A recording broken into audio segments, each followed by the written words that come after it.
খুবই ইন্টারেস্টিং ঘটনা সহিহ বুখারীতে এসেছে, যেখানে আম্মাজান আয়েশা রাদিয়াল্লাহু তাআলা আনহাকে অপবাদ দেওয়া হয়েছিল।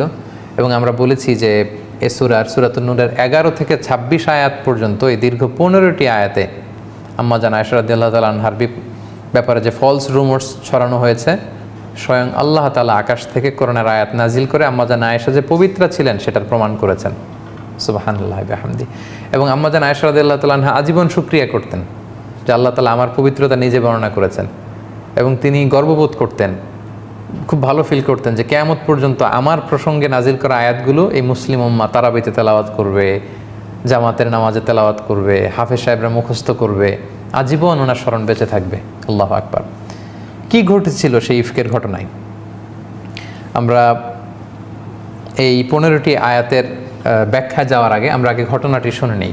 সহিহ বুখারী সহ অন্যান্য হাদিস গ্রন্থে ঘটনাটি যেভাবে এসেছে বা সিরাতের গ্রন্থে এসেছে তার একটা জিস্ট, একটা সারমর্ম আমি আপনাদের সামনে পেশ করছি।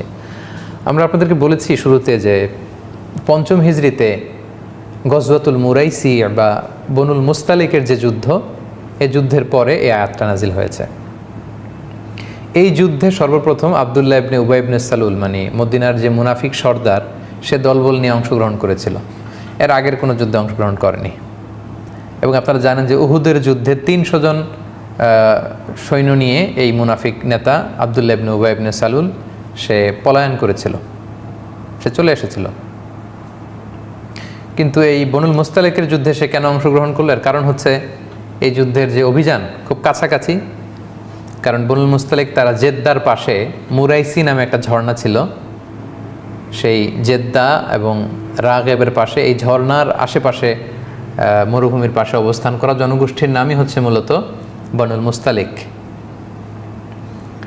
তো সে হিসাব করেছে যে অভিযান যেহেতু কাছাকাছি এবং এই যুদ্ধে জিতে যাওয়ার সম্ভাবনা খুব very high possibility, so war booties, যুদ্ধলব্ধ যে সম্পদ এগুলো পাওয়া যাবে, সে সম্পদের লোভে এই যুদ্ধে অংশগ্রহণ করেছিল।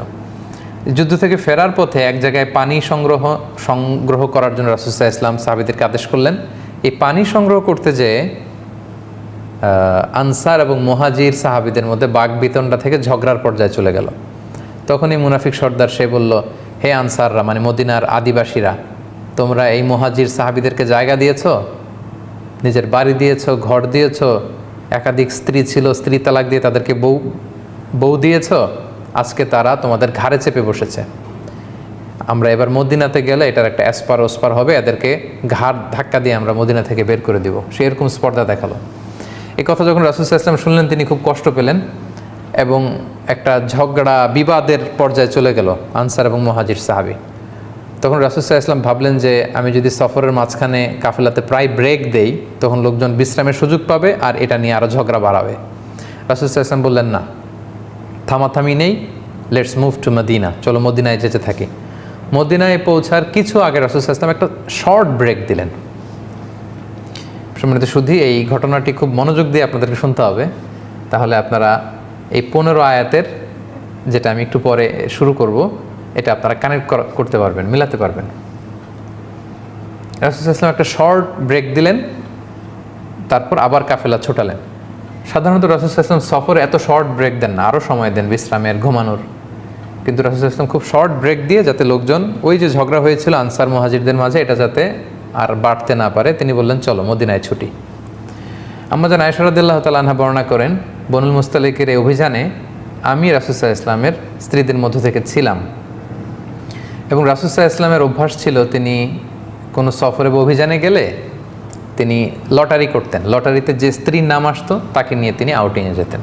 তো আম্মাজান আয়েশা বলেন, এই সফরে আমার নাম এসেছিল, ফলে আমি ওনার সাথে সফর সঙ্গে ছিলাম। এবং ওনার জন্য একটা স্পেশাল উট ছিল, উটের হাওদাজ, মানে আমাদের দেশের পালকির মতো, এটার ভেতরে তিনি বসতেন এবং পর্দা নামিয়ে দেয়া হতো। কারণ সূরা নূর, সূরা আহজাবের পরে নাজিল হয়েছে, অর্থাৎ ইতিমধ্যে পর্দার বিধান ফরজ হয়েছে। ফলে আম্মাজান আয়েশা রাদিয়াল্লাহু তাআলা আনহা যে পালকি বা হাওদাজে বসতেন, দুই দিকে পর্দা নামানো ছিল। তো তিনি বর্ণনা করছেন যে আমাদের যখন ব্রেক দেয়া হলো, আমি নামলাম, আমি একটু প্রকৃতির ডাকে সাড়া দিতে দূরে গেলাম, দিয়ে যখন ফিরছি হঠাৎ আমি গলায় হাত দিয়ে দেখি আমার গলার হার নেই, মানে গলার লকেটটা মিসিং।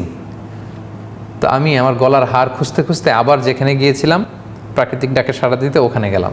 খুঁজতে খুঁজতে খুঁজতে খুঁজতে আলহামদুলিল্লাহ আমি পেলাম, পেয়ে গলায় এটা পরে আমি ফিরে আসলাম। এসে দেখি কাফেলার কেউ নেই। এখানে ঘটনা যেটা ঘটেছে, আম্মা জান আয়েশা তখন খুবই মানে পাতলা গড়নের একজন নারী ছিলেন, হালকা পাতলা। ফলে উনি পালকিতে উঠলেও যে ওজন, না উঠলেও খুব বেশি পার্থক্য হতো না। ফলে পালকির যেহেতু পর্দা নামানো ছিল, যে সাহাবারা এই পালকি বা হাওদাজ ওটের উপরে রাখবে, তারা ভাবছে ভিতরে হয়তো আম্মা জান আয়েশা বসে আছেন। সুবহানাল্লাহ। তারা এই পালকি বা হাওদাজ নিয়ে ওটের উপর বেঁধে দিয়েছে। পুরো কাফেলা রওনা হয়েছে মদিনার দিকে। এখন আম্মা জান আয়েশা রাদিয়াল্লাহু তাআলা আনহা তিনি এসে দেখে ইন্না লিল্লাহি, এখানে তো কেউ নাই, সবাই তো চলে গেছে। তো আম্মা জান আয়েশা খুবই বুদ্ধিমতী এবং সাহসী নারী ছিলেন। তিনি ভাবলেন যে আমাকে না পেয়ে রাসূল সাল্লাল্লাহু আলাইহি ওয়াসাল্লাম ঠিকই লোক পাঠাবেন নেওয়ার জন্য। এক কাজ করি, আমি চাদর মুড়ি দিয়ে শুয়ে থাকি। যে চিন্তা সেই কাজ। আম্মা জান আয়েশা রাদিয়াল্লাহু তাআলা আনহা তিনি চাদর গায়ে দিয়ে শুয়ে পড়লেন। আর রাসূল সাল্লাল্লাহু আলাইহি ওয়াসাল্লাম একজন সাহাবাকে অ্যাসাইন করেছিলেন, তার নাম হচ্ছে সফওয়ান ইবনু মুআত্তাল রাদিয়াল্লাহু তাআলা আনহু। ওনাকে রাসূল সাল্লাল্লাহু আলাইহি ওয়াসাল্লাম দায়িত্ব দিয়েছিলেন যে কাফেলা যখন ছুটবে তখন তুমি যেয়ে দেখবে যে ওই জায়গায় কারো কোনো জরুরি জিনিসপত্র হারিয়ে গেল কিনা, কেউ রয়ে গেল কিনা। বর্তমান সময়ে যেটাকে আমরা লস্ট অ্যান্ড ফাউন্ড বলি। তো কাফেলায় লস্ট অ্যান্ড ফাউন্ডের দায়িত্বে ছিলেন সফওয়ান ইবনে মুআত্তাল রাদিয়াল্লাহু তাআলা আনহু। তো তিনি দায়িত্ব পালনের জন্য সবাই যখন চলে গেল, ঘুরে ঘুরে দেখছেন কিছু পড়ে রইল কিনা, কারো কিছু মিসিং কিনা। হঠাৎ তিনি মরুভূমির মাঝে দেখেন যে কালো কাপড়ে জড়ানো শুয়ে থাকা এক নারী।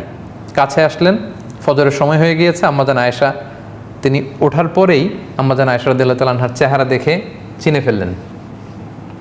কারণ পর্দার আয়াত নাজিল হওয়ার আগে আম্মা জান আয়েশা রাদিয়াল্লাহু তাআলা আনহার চেহারা তিনি দেখেছিলেন একবার। এই মরুপ্রান্তরে আম্মা জান আয়েশাকে একা পড়ে থাকতে দেখে তিনি ইন্না লিল্লাহি ওয়া ইন্না ইলাইহি রাজিউন, ইন্না লিল্লাহি ওয়া ইন্না ইলাইহি রাজিউন এরকম আওয়াজ করে পড়তে লাগলেন। আম্মা জান আয়েশাও তিনি চেহারা ঢেকে ফেললেন। তখন সফওয়ান ইবনে মুআত্তাল বুঝতে পেরেছেন যে তিনি কাফেলার সাথে যেতে পারেননি। তিনি ইন্না লিল্লাহ ছাড়া আর কিছুই পড়েননি, তাদের মধ্যে কোনো কনভারসেশন হয়নি। সফওয়ান ইবনে মুআত্তাল রাদিয়াল্লাহু তাআলা আনহু ওনার নিজের ওটটাকে আম্মা জান আয়েশার সামনে বসালেন। আম্মা জান আয়েশা উঠে বসলেন। আম্মা জান আয়েশা রাদিয়াল্লাহু তাআলা আনহা উটের উপরে বসা, আর সফওয়ান ইবনে মুআত্তাল রাদিয়াল্লাহু তাআলা আনহু নিজে উটের রশি ধরে টানতে টানতে মদিনায় পৌঁছলেন। ইতিমধ্যে যখন মদিনায় পৌঁছার পরে রাসূল সাল্লাল্লাহু আলাইহি ওয়াসাল্লাম সবাই জানতে পারলো আম্মা জান আয়েশা নেই, তিনি মিসিং। তখন মুনাফিক সর্দার আব্দুল্লাহ ইবনে উবাই ইবনে সালুল, এই দুষ্ট লোকটা, সে এই স্ল্যান্ডারিং শুরু করলো, রুমর ছড়াতে লাগলো। সে বলল, দেখো তিনি তোমাদের কাছে নবী সেজে বসে আছেন, আর তার স্ত্রী আয়েশা সেই সফওয়ানের সাথে নিশ্চয়ই পরকীয়ার সম্পর্ক ছিল। ফলে তারা মরুভূমিতে রাত কাটিয়েছে, তারা সেখানে ফষ্টি নষ্টি করেছে, অপকর্ম করেছে, নাউযুবিল্লাহ ওয়াল ইয়াযু বিল্লাহ। এটা ছড়াতে লাগলো এবং এই কথা এক কান দুই কান করতে করতে পুরো মদিনায় ছড়ায় গেল। আম্মা জান আয়েশা পৌঁছলেন, তিনি কিন্তু এই কথা কিছুই জানলেন না। আম্মা জান আয়েশা রাদিয়াল্লাহু তাআলা আনহা তিনি মদিনায় পৌঁছার পরই প্রচণ্ড জ্বরে আক্রান্ত হলেন, প্রচণ্ড জ্বর। আর ওই দিক দিয়ে পুরো মদিনায় এই মুনাফিক এই কথা ছড়াতে লাগলো যে আয়েশা রাত কাটিয়েছে সফওয়ানের সাথে, তাদের মধ্যে সম্পর্ক আছে। দুঃখজনক হলেও সত্য, এই মুনাফিকদের সাথে পড়ে কয়েকজন মুমিন, যেমন রাসূল সাল্লাল্লাহু আলাইহি ওয়াসাল্লামের সভাকবি হাসান বিন সাবিত রাদিয়াল্লাহু তাআলা আনহু, তারপর আবু বকর রাদিয়াল্লাহু তাআলা আনহুর একজন আত্মীয়, তার নাম হচ্ছে মিস্তাহ ইবনে উসাস রাদিয়াল্লাহু তাআলা আনহু, এবং রাসূল সাল্লাল্লাহু আলাইহি ওয়াসাল্লামের শালিকা হামনা বিনতে জাহাশ, এই জাতীয় কয়েকজন লোকও এই রুমর, এই গুজবে কান দিয়ে তারা এটাতে ছড়িয়ে পড়লো, জড়ায় পড়লো, তারাও এটা ছড়াতে লাগলো পুরো মদিনার সমাজের ভেতরে। মানে একটা গুরুগম্ভীর অবস্থা, সবার মধ্যে শুধু কানাঘুষা কানাঘুষা কানাঘুষা। তো মজার ব্যাপার, আম্মা জান আয়েশা রাদিয়াল্লাহু তাআলা আনহা এগুলো কিছুই জানতেন না। তিনি আল্লাহওয়ালা নারী, বাসায় এসে জ্বরে আক্রান্ত, চিকিৎসা নিচ্ছেন, আল্লাহর কাছে দোয়া করতেছেন, তিনি এগুলো কিছুই জানেন না। কিন্তু আম্মা জান আয়েশা এটা টের পেলেন যে রাসূল সাল্লাল্লাহু আলাইহি ওয়াসাল্লাম আগে যে ভালোবাসা দেখাতেন, এই ভালোবাসার এখন দেখান না।